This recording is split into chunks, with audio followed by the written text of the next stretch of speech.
তো দেখো বন্ধুরা, আমাদের মাছের ডিম আলু দিয়ে কারি রেডি হয়ে গেছে।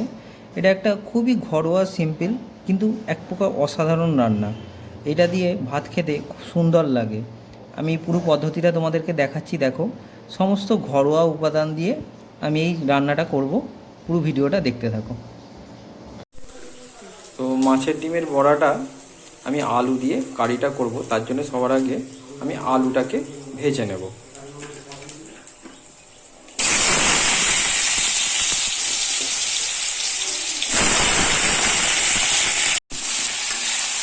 আলুটার মধ্যে আমি অল্প নুন আর হলুদ দিলাম, দিয়ে আলুটাকে ভেজে নিচ্ছি। হাতে আলুটা লাল লাল করে ভাজা হয়ে গেছে। এবার আলুগুলোকে আমরা তুলে নেব।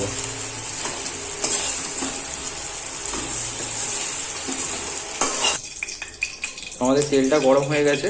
এবার তেলের মধ্যে দিয়ে দেবো কেটে রাখা পেঁয়াজগুলোকে তেলের মধ্যে একটু নেড়ে চেড়ে নেব। নিয়ে পেঁয়াজটার মধ্যে দিয়ে দেবো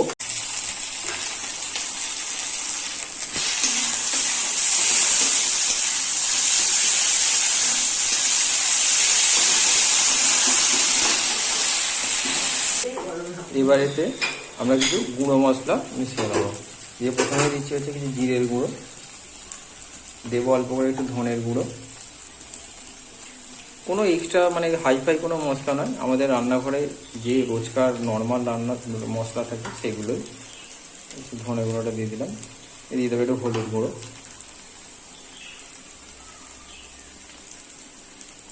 দেবো সামান্য একটু লঙ্কার গুঁড়ো।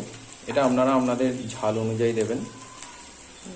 দিয়ে হচ্ছে এবার মশলাটাকে একটু ভালো করে কষিয়ে নেবো। যদি দরকার হয় একটু অল্প পরিমাণে এই জায়গাটায় জল মিশিয়ে নিতে পারেন, মানে সামান্য জল, হয়তো 1 চিপি মতো জল দিলেন, 1 চামচ, এরকমভাবে একটু মশলাটা ভেজে নেবেন। প্রথমে একটু পেঁয়াজ ভাজার সময় নুন দিয়েছিলাম, এখন আরও হালকা করে একটু নুন দিলাম, ওটাতে কম হবে। তো এবার হচ্ছে আমার যে ভেজে রাখা আলুগুলো আছে, সেই আলুগুলো হচ্ছে এর মধ্যে মিশিয়ে দেবো। কারণ আলুগুলো খেতে হতে একটু সময় লাগে, লম্বা লম্বা করে কেটেছি আলুগুলো। আপনাদের যদি মনে হয় অন্য কোনো শেপে আলুগুলো কাটবেন, তো সেক্ষেত্রে আলুগুলো অন্য কোনো শেপে আপনি কাটতে পারেন, তাতে কোনো অসুবিধা নেই।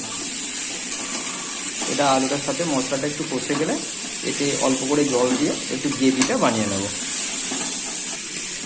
আমাদের আলুটা কষানো হয়ে গেছে।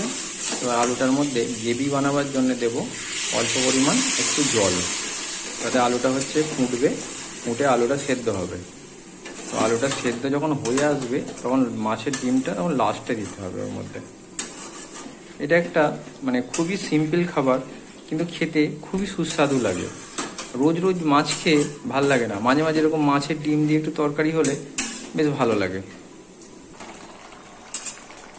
আমাদের আলুগুলো সেদ্ধ হয়ে গেছে। এবার হচ্ছে এর মধ্যে যে ডিমগুলো ভেজে রেখেছিলাম, সেই ডিমগুলো হচ্ছে এর মধ্যে দিয়ে মিশিয়ে নেব।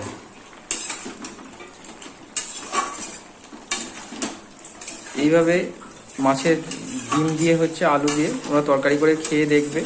এটা খুব একটা টেস্টি খাবার এবং খুব সিম্পল খাবার, খুব সহজে তৈরি হয়ে গেল দেখলে। তো পুরো ভিডিওটা দেখার জন্য ধন্যবাদ। আর আমাদের চ্যানেলটি যারা নতুন দেখছেন প্লিজ সাবস্ক্রাইব করে নেবেন। Thank you.